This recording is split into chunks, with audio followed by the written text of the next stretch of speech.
قصہ ایک بت پرست کا۔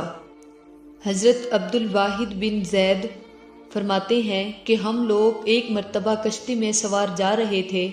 ہوا کی گردش نے ہماری کشتی کو ایک جزیرہ میں پہنچا دیا۔ ہم نے وہاں ایک آدمی کو دیکھا کہ ایک بت کو پوج رہا ہے۔ ہم نے اس سے پوچھا کہ تو کس کی پرستش کرتا ہے؟ اس نے اس بت کی طرف اشارہ کیا۔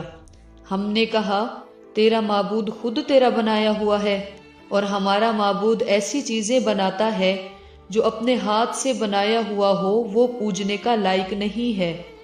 اس نے کہا تم کس کی پرستش کرتے ہو؟ ہم نے کہا اس پاک ذات کی جس کا عرش آسمان کے اوپر ہے، اس کی گرفت زمین پر ہے، اس کی عظمت اور بڑائی سب سے بالا تر ہے۔ کہنے لگا تمہیں اس پاک ذات کا علم کس طرح ہوا؟ ہم نے کہا اس نے ایک رسول قاصد ہمارے پاس بھیجا جو بہت کریم ہے۔ اس رسول نے ہمیں یہ سب باتیں بتائیں۔ اس نے کہا وہ رسول کہاں ہے؟ ہم نے کہا کہ اس نے جب پیام پہنچانے اور اس کو اچھی طرح پورا کر دینے کا صلہ و انعام عطا فرمائے۔ اس نے کہا کہ اس رسول نے تمہارے پاس کوئی علامت چھوڑی ہے؟ ہم نے کہا اس مالک کی پاک کلام ہمارے پاس چھوڑی ہے۔ اس نے کہا مجھے وہ کتاب دکھاؤ۔ ہم نے قرآن پاک لا کر اس کے سامنے رکھا۔ اس نے کہا میں تو پڑھا ہوا نہیں ہوں، تم اس میں سے کچھ سنا دو مجھے۔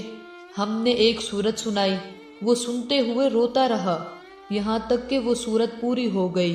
اس نے کہا اس پاک کلام والے کا حق یہی ہے کہ اس کی نافرمانی نہ کی جائے۔ اس کے بعد وہ مسلمان ہو گیا۔ ہم نے اس کو اسلام کے ارکان اور احکام بتائی اور چند صورتیں قرآن پاک کی سکھائیں۔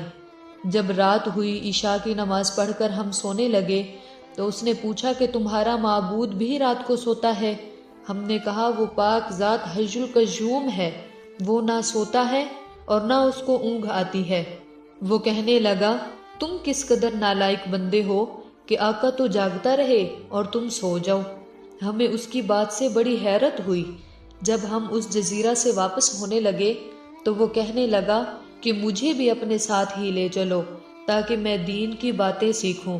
ہم نے اپنے ساتھ لے لیا۔ جب ہم شہر عبادان میں پہنچے تو میں نے اپنے ساتھیوں سے کہا یہ شخص نو مسلم ہے، اس کے لیے کچھ معاش کا فکر بھی چاہیے۔ ہم نے کچھ درم چندہ کیا اور اس کو دینے لگے۔ اس نے پوچھا یہ کیا ہے؟ ہم نے کہا کچھ درم ہے، ان کو تم اپنے خرچ میں لے آنا۔ کہنے لگا لا الہ الا اللہ، تم لوگوں نے مجھے ایسا راستہ دکھایا جس پر خود بھی نہیں چلتے۔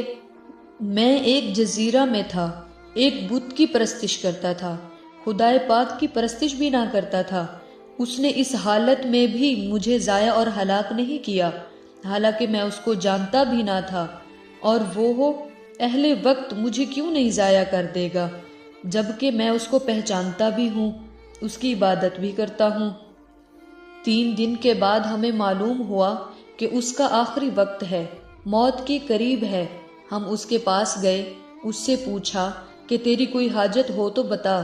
کہنے لگا میری تمام حاجتیں اس پاک ذات نے پوری کر دی جس نے تم لوگوں کو جزیرہ میں میری ہدایت کے لیے بھیجا تھا۔ شیخ عبد الواحد فرماتے ہیں کہ مجھ پر دفعتاً نیند کا غلبہ ہوا، میں وہیں سو گیا تو میں نے خواب میں دیکھا کہ ایک نہایت سرسبز شاداب باغ ہے، اس میں ایک نہایت نفیس قبہ بنا ہوا ہے، اس میں ایک تخت بچھا ہوا ہے، اس تخت پر ایک نہایت حسین لڑکی کہ اس جیسی خوبصورت عورت کبھی کسی نے نہ دیکھی ہوگی، یہ کہہ رہی ہے خدا کے واسطے اس کو جلدی بھیج دو۔ اس کے اشتیاق میں میری بے قراری حد سے بڑھ گئی ہے۔ میری جو آنکھ کھلی تو اس نو مسلم کی روح پرواز کر چکی تھی۔ ہم نے اس کی تجہیز و تکفین کی اور دفن کر دیا۔